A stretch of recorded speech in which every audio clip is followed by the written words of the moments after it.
我不走，阿娘，慧芳，你母亲不是病死的。等一下，你说什么？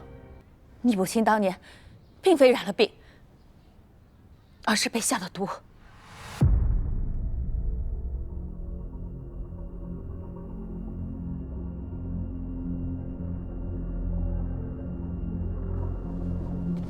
走。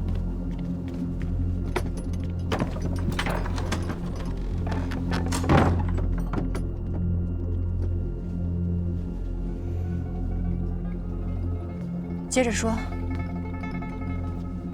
下毒的是他的仇家，且此毒无药可解，唯有紫细丸可以试，所以当年你父亲才拼了命的去找他供药。你以为你胡诌几句，我就会信你的话吗？母亲生前待人良善，除了种花，不染俗世，哪里来的仇家？那只是你不明真相罢了。他不仅有仇家，钱大人还恨他入骨。想来是他自知罪孽深重，所以才没有将此事告知你。你仔细想想，是什么样的恶疾会突然发作，且短短数月便撒手人寰？你是自小接触药材的人，可曾见过这样的怪病？如何证明你说的是真的？我知道此人是谁。给我5000匹绢帛，我便将此人的姓名告知于你。是真是假，你一探便知。好，我答应你。这个吴红是洛阳人，曾在长安做贵人家仆。几年前，他回老家探过一次亲，正是何夫人生病那段时间，日子对得上。他回洛阳探亲前，一直住在长安，应当和母亲无冤无仇。他为何要害母亲？这个实在没查到。不过此人古怪得很，他回到长安后销声匿迹了一阵子，甚至换了名字，深居简出。他若心中没鬼，为何要这般？他如今人在何处，在做什么？他在城外经营着一间孤幼病坊，平日也没什么异常，周围乡邻都对他赞不绝口，说他慈善亲和，对孩童甚好。你可有他的画像？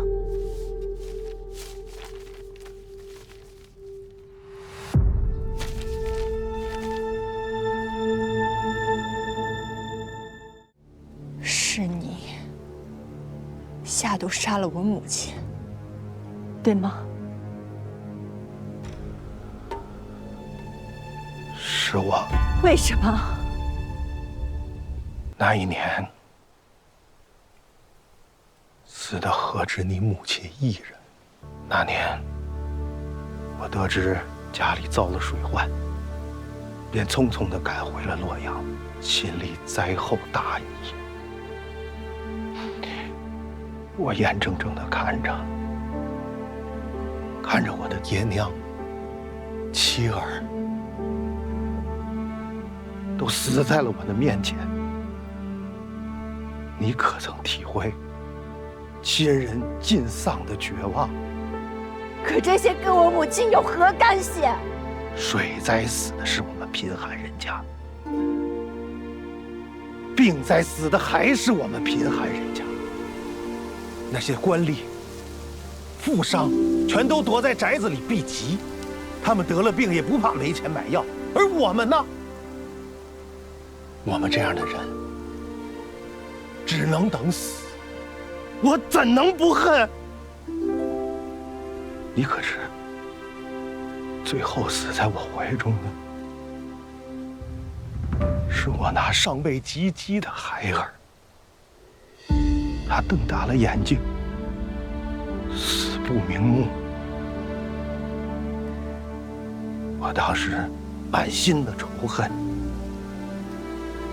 只想找个人给我的亲眷陪葬。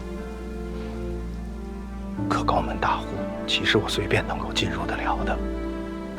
我到处游荡，终于寻找到了机会，进入到了一所宅子。你的母亲他认出我不是平日给他们送菜的农户，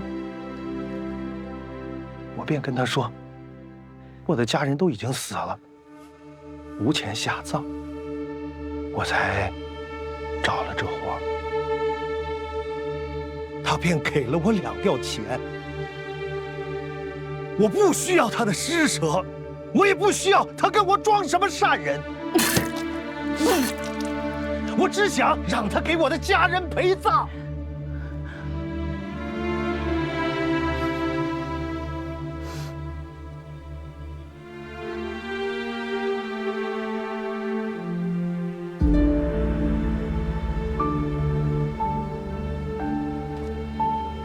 你举家沮丧，就让我的母亲为你的家人陪葬。我母亲从未害过一个人。可你一家和和美美，我却家破人亡，这又是凭什么？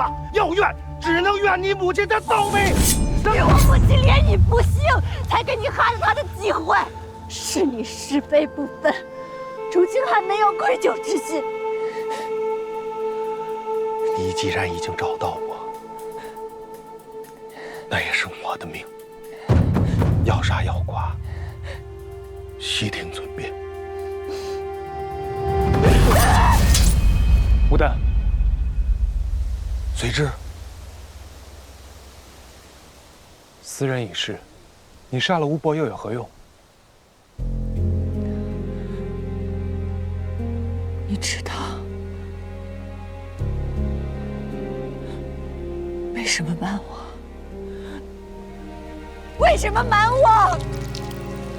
冤冤相报何时了？就算你杀了他，你的母亲也不会回来。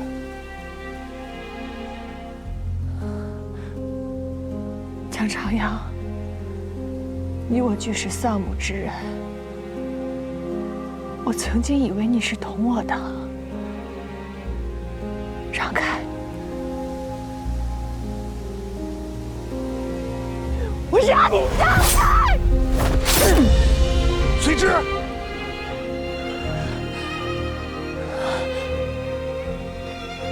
疯了！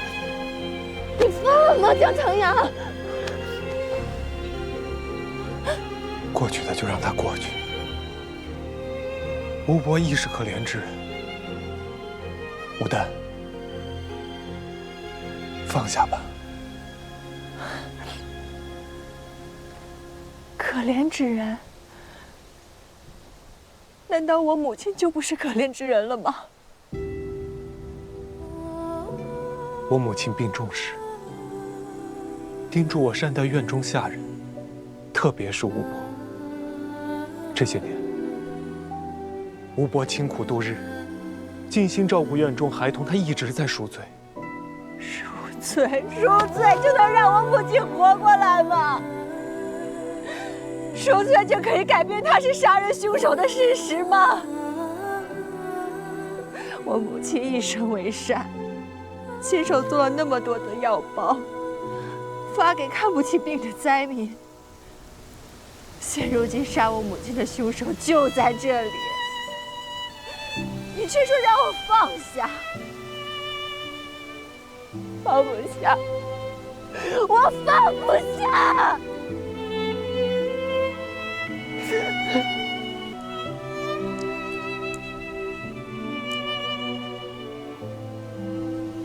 这些年，吴伯看着我长大，陪着我送走了母亲。如今他也如我亲人一般。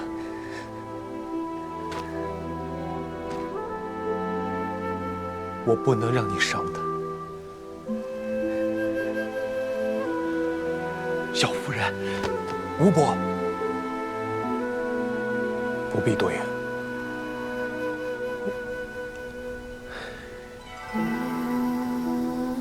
江长阳，